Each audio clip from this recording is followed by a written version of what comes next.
Hello everyone, good afternoon. I am Annette P. Labrador and now I'm going to report about spending your money. So money is a tool that allows us to acquire the things we need for our families, survival, food, housing, and clothing. So we spend money to satisfy our needs and wants. But in spending, we should be mindful enough what we spend for. So according to Merriam-Webster, it defines spending as to use up or pay out. Generally you spend to preserve your lifestyle, which includes paying of bills, utilities, rent, and etc. Now I have a question. So how do you spend your money? Alright, very good. So it is important to maintain a balance between your spending on needs, your savings, and the money you can spend on whatever you want. So the simplest method to stand out is to create a budget. So kani nga budget will serve as a financial wish list kung asa nato igasto ang ato ang kwarta, and those spending plan is a way to make those wishes turn into reality and na siya action.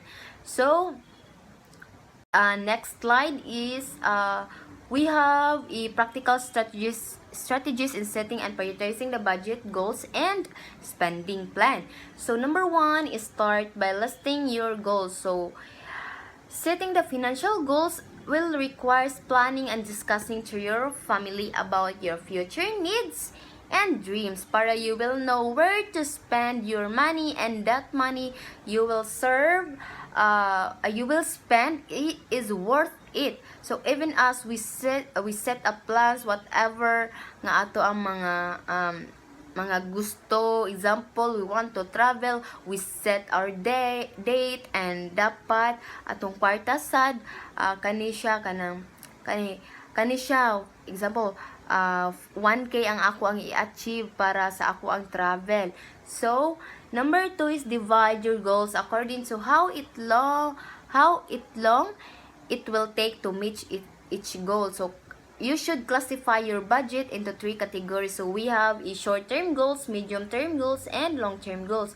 In short-term goals, there are the things that you and your family want to achieve during the next 5 years. So it is the things you want to do with your money within the new next few months of years. 5 years. It is the things you want to do your money within the new months or years. This includes things like having a new television, computer, or family vacation. Example na sa short term kay dali ra siya ma-achieve. So second is a medium term goals. It is a large stepping stones that bring you closer towards a long term goal. So the mid-term goals take about 5 years to achieve. So ang ikatulo is ang long-term goal. So, a long-term goal is something you want to do further in the future. So, ang long-term goals is pang matagalan nini or for your future. It requires a lot of time and planning. So, there are not something you can do this week or even this year. So, it usually take 12 months or more to achieve. Example, you want to save your retirement or having your own business or build your own houses. So number 3 is estimate the cost of each goal and find out how much it costs. So before assigning the priority to goals, it is important to determine the cost of each goals for us to know how much money that we needed. So the greater the cost of a goal, the more alternative goals must be sacrificed in order to achieve it. Alright? So very good. So number 4 is the project future cost. So in the 4 short-term goals, inflation is not a big factor. But for the medium and long-term goals, it is a big factor. So we already know the inflation is which increases the prices over a time. So syempre, basta long-term na mas maglisod ta samot na for those people who don't have privilege to buy sa mga necessities. So to calculate the future cost of the goals, there is a need to determine the rate of inflation applied each particular goal. So number 5 is calculate how much you need to set aside each period. So kabalo na ka sa imong project future cost. Next is mo determine na ka how much to put aside each period to meet all the goals nga imuhang giset. Alright, so number 6 is prioritize your goals. So after making a list of all those plans, along with the estimate funding requirements for each, this serve as your guide in decision making. So number 7, the last strategies is create a schedule for meeting your goals. So it is important to lay down all the goals according to your priority with a corresponding amount of money needed, the time it will be needed, and the installments needed to meet the goals para na kay visible goals. And also organize siya, and you know when and where that money you will spending for. So next slide is investment and investing. So investing is a way to commit money in order to earn a financial return and to make use for future benefits or advantages. So the investment is the dedication of money to purchase of an asset to attain an increase in the value over a period of time. Alright, so ang investment is ang pagpatubo sa kwarta. Then, ang investing, kay managpatubo na kasi mong kwarta. So, you are committing your money.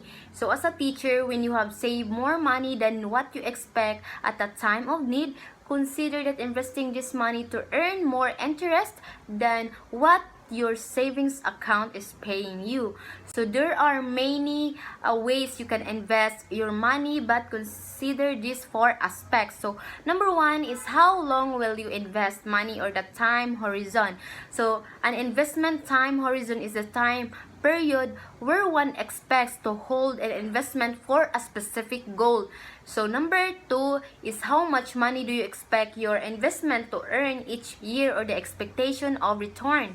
So of course, you want to make as much money as possible, but it is important to remember that the way you choose to invest that money may have a particular constraints that can limit how much or how quickly you see the returns on that investment.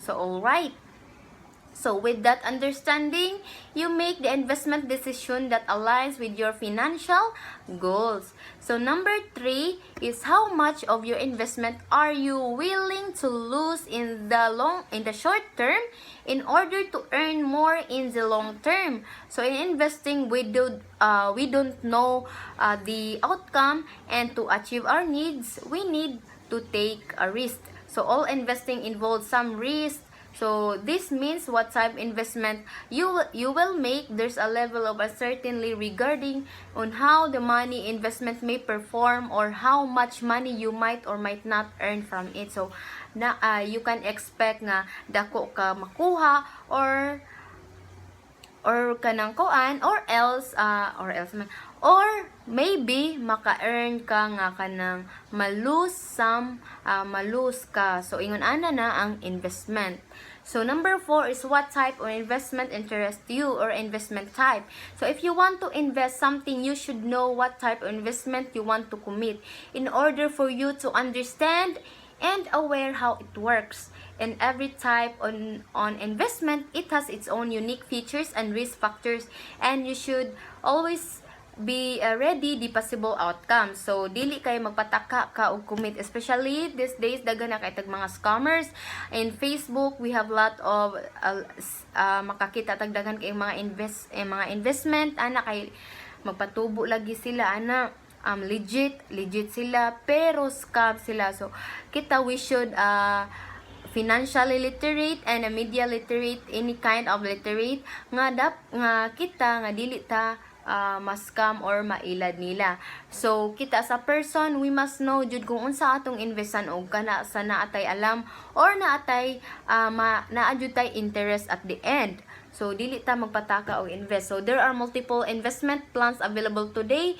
Each has its level of risk and reward. So before making any commitment, make sure that the type of investment you choose aligns with your current and future financial goals. Alright, so let's proceed to the savings. So in order to get out of debt, it is important to set some money aside and put it into a savings account on a regular basis. So savings will also help in buying things that are needed or wanted without borrowing. So we have an emergency savings fund. So kani siya will allows us to survive until you find your next employer or kanang magsakit ka or ma-accident. So kanang dako man jud na og gasto. So without an emergency fund, you are forced to spend money that normally pays for your living expenses or mangutang na lang ka para ikabayad sa imong mga expenses sa hospital or mga tambal or any. So next slide is the reasons why we really need to save money. So these are the reasons. Number 1 is to become financially independent. So kani siya financial independent is not having to depend on receiving a certain pay but setting aside an amount to have savings that can relied on. So being financially independent means having a sufficient income, savings or investment, so to live comfortably for life and meet of all one's obligation without relying on a paycheck. So number 2 is to save on everything you buy. So of course it will help you to buy everything if you are saving money.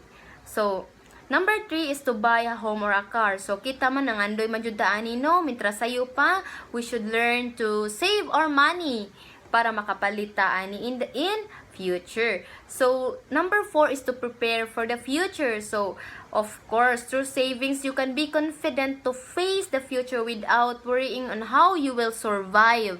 So especially we don't know our future, so saving money is a must. So kasabot. So alright. So number 5 is to get out of debt. So if you want to get out of debt, you have to save money. Instead of magsige na lang ta og pangutang, we should save money para malikay ta ana. Kaya kung mangutang mangud ka, na possibilities nga naa siya interest, then musamot ta nga dili ka bayad kay dako na kayo siya. So kita ra ba if mangutang ta tabutan kayo kung maningil masuko. So number 7 is to settle unforeseen expenses. So naaman jud mga panghitabo nga unexpected. So in this it helps us to